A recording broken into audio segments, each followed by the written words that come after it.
Imagine being the most powerful person in the known world. You command the mightiest empire in history, with legions at your command and the fate of millions in your hands. Yet every night, you sit down and write reminders to yourself about humility, mortality, and virtue. This was the reality of Marcus Aurelius, Roman emperor from 161 to 180 CE, and author of one of the most profound philosophical works ever written, the Meditations. What makes this book extraordinary is that it was never meant to be read by anyone else. These were private journals, personal notes written in Greek during military campaigns along the frontiers of the Roman Empire. Marcus wasn't writing for fame or to teach others. He was writing to himself, trying to be a better person in the face of overwhelming responsibility, constant warfare, personal tragedy, and the weight of ruling an empire. Yet somehow, these intimate reflections have spoken to readers across 2 millennia, offering guidance that feels as urgent and relevant today as it did in the 2nd century. The Meditations isn't a systematic philosophical treatise. It's messy, repetitive, and deeply personal. It's a man wrestling with himself, reminding himself of principles he keeps forgetting, trying to live up to ideals he knows he falls short of. And that's precisely why it resonates so powerfully with modern readers. Historical context. The Philosopher Emperor. Marcus Aurelius came to power during a turbulent period in Roman history. Born in 121 CE into an aristocratic family, he was adopted by Emperor Antoninus Pius and groomed for leadership from a young age. Despite his privileged position, Marcus was drawn to philosophy, particularly Stoicism, a school of thought that emphasized virtue, reason, and accepting what we cannot control. When Marcus became emperor, he faced constant challenges. The Antonine Plague devastated the empire, killing millions. Germanic tribes threatened Rome's northern borders, requiring years of military campaigns. Political intrigue and betrayal surrounded him, even from those closest to him. His co-emperor and adopted brother Lucius Verus died, possibly from the plague. His wife Faustina was rumored to be unfaithful. Of his 13 children, only 6 survived to adulthood. He dealt with floods, famines, and economic crises. The weight of the world literally rested on his shoulders. It was during the brutal Marcomannic Wars along the Danube frontier that Marcus wrote most of what we now call the Meditations. Picture him in a military tent, exhausted from the day's battles and decisions, sitting by lamplight with his journal. He wasn't crafting elegant prose for posterity. He was trying to remember how to be a good person when everything around him was falling apart. Stoicism provided Marcus with a framework for navigating these challenges. Founded in Athens around 300 BCE by Zeno of Citium, Stoicism taught that the path to happiness lies in accepting the moment as it presents itself, understanding what is within our control and what isn't, and maintaining a will that is in harmony with nature. For the Stoics, virtue, wisdom, justice, courage, and self-discipline was the only true good. Everything else, including health, wealth, pleasure, and even life itself, was merely preferred indifferent, meaning it's nice to have but not essential to living well. The Meditations was originally titled to himself in Greek, reflecting its nature as a personal spiritual exercise rather than a book for public consumption. It's divided into 12 books, though this organization was likely added by later editors. The writing style is aphoristic, jumping from thought to thought, sometimes offering extended reflections, other times just brief reminders. This gives the text an urgent, immediate quality, as if we're listening to someone's thoughts in real time. Core themes: impermanence and control. One of the most persistent themes throughout the Meditations is impermanence. Marcus constantly reminds himself that everything is temporary, including himself. He writes about how even the greatest emperors before him are now just names in history books, their accomplishments dust. He reflects on how everything we see around us will eventually decay and be forgotten. These aren't morbid thoughts, but liberating ones. By accepting the temporary nature of all things, Marcus frees himself from clinging to what cannot last. This meditation on impermanence extends to his frequent contemplation of death. Marcus doesn't view death as something to fear, but as a natural process, no different from any other change in nature. He reminds himself that he could die at any moment and that he should live accordingly, not wasting time on petty concerns or putting off virtue for another day. This isn't about being depressed or nihilistic. Rather, it's about using mortality as a lens to clarify what truly matters. Closely related to this is the Stoic concept of the dichotomy of control, which might be the single most practical teaching in the entire book. Marcus repeatedly distinguishes between what is within our control and what isn't. We control our thoughts, judgments, intentions, and actions. We don't control external events, other people's opinions, our reputation, our health, or the outcomes of our efforts. This seems simple, but the implications are profound. Most of our suffering comes from trying to control what we cannot control or believing that our happiness depends on external circumstances. Someone insults you? You don't control their behavior, but you do control how you interpret and respond to it. You face a setback? You don't control what happened, but you control how you meet it. By focusing only on what's within his power and accepting everything else as neither good nor bad, but simply as reality, Marcus found a kind of unshakable peace. Marcus also emphasizes living in accordance with nature, which for Stoics meant living according to reason, which they saw as the defining characteristic of human nature. But it also meant accepting your role in the larger natural order. Just as an ant serves the colony and a cell serves the body, humans are meant to serve the common good of humanity. We're social creatures, designed by nature to cooperate and help one another. To work against this nature by being selfish, cruel, or indifferent to others is to work against ourselves. Core themes: duty, virtue, and the inner citadel. For Marcus, duty was paramount. Despite clearly preferring the life of a philosopher to that of a soldier emperor, he spent most of his reign on military campaigns because that's what his position required. He writes about getting up in the morning when it's cold, and he doesn't want to leave his warm bed, reminding himself that he was born to do the work of a human being. This work means fulfilling your obligations, contributing to society, and serving others, especially when it's difficult. This sense of duty extends to his profound commitment to justice and treating others well. Marcus is remarkably compassionate in the Meditations, constantly reminding himself to be patient with difficult people.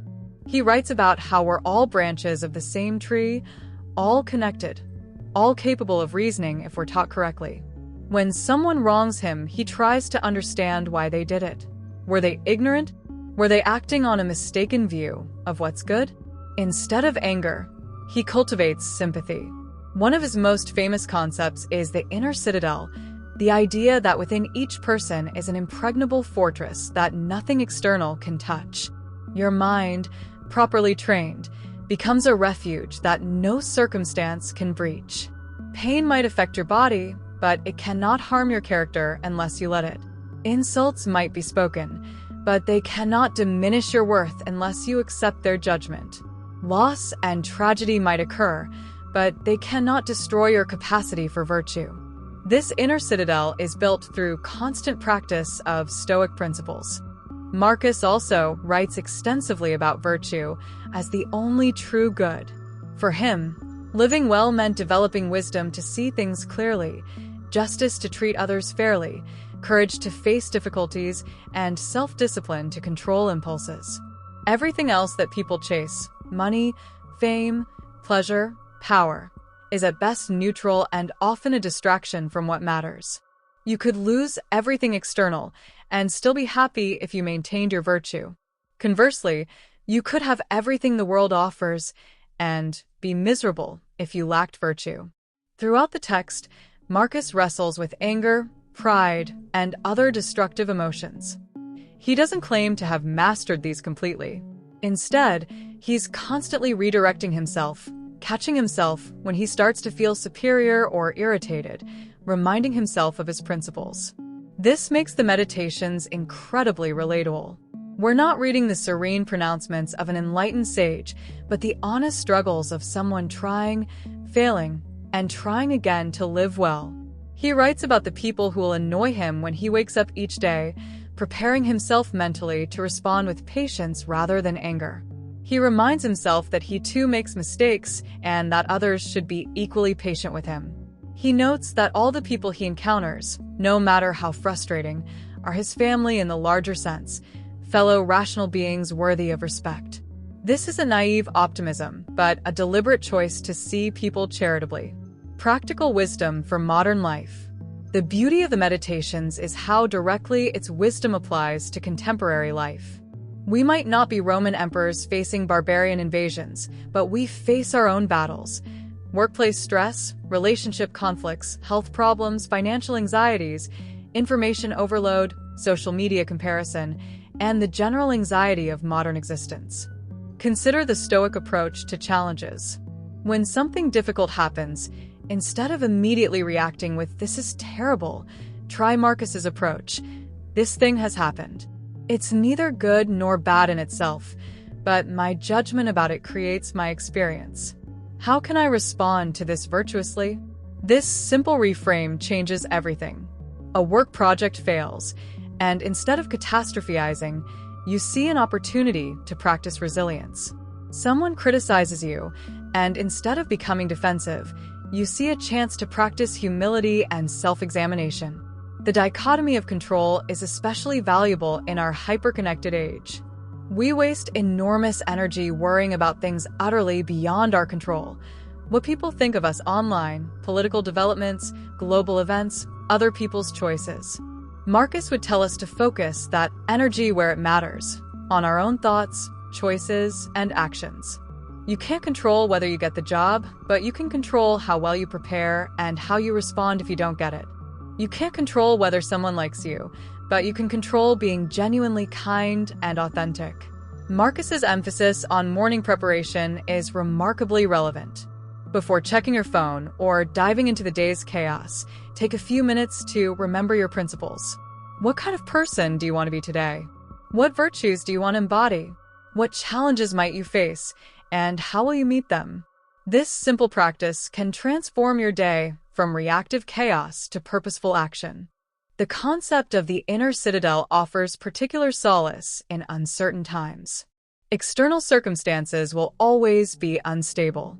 Markets crash, relationships end, health fails, plans fall apart. But your character, your capacity for virtue, your essential self, these remain unshakable if you choose to make them so.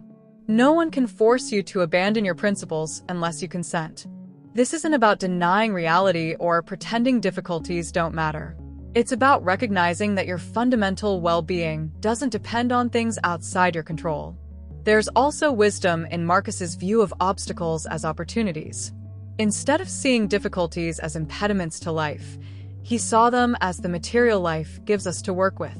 Just as a fire turns whatever you throw into it into fuel for itself, a rational mind can turn any obstacle into an occasion for practicing virtue. This isn't toxic positivity. It's a recognition that growth often comes through challenge and that we can choose to let difficulties strengthen rather than diminish us. One common misconception about Stoicism is that it promotes emotional suppression or indifference.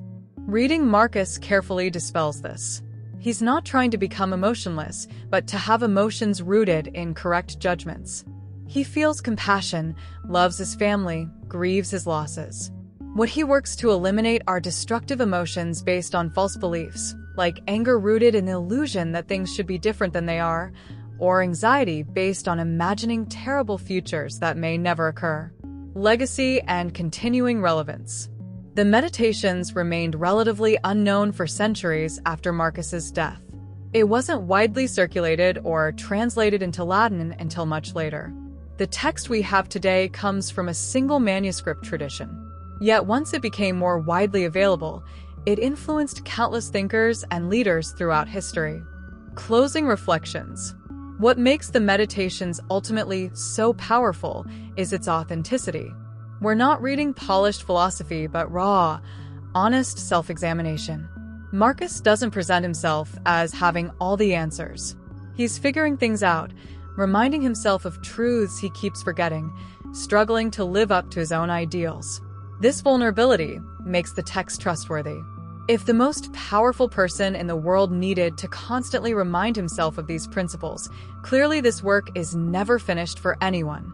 The book teaches us that wisdom isn't about reaching some final state of enlightenment, but about daily practice, constant reminders, repeated efforts to align our actions with our values. Marcus shows us that it's okay to struggle, to fail, to need to tell ourselves the same things over and over.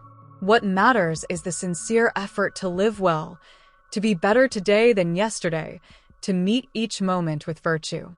As you encounter difficulties, remember Marcus in his tent on the cold Danube frontier, exhausted and burdened, writing to himself about acceptance, duty, and virtue.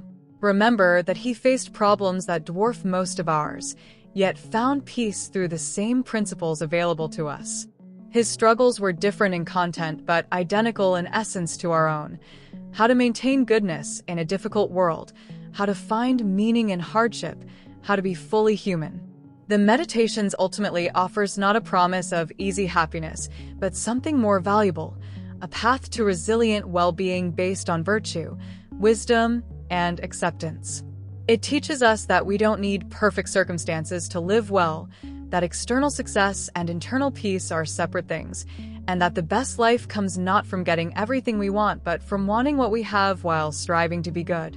These lessons from a Roman emperor's journal, never meant for our eyes, turn out to be exactly what we need. In his deeply personal struggle to be worthy of his responsibilities, Marcus Aurelius left us a universal guide to being worthy of our humanity. That's the timeless gift of the Meditations. Wisdom born from struggle, offered with humility, speaking across centuries to anyone trying to live a good life in difficult times.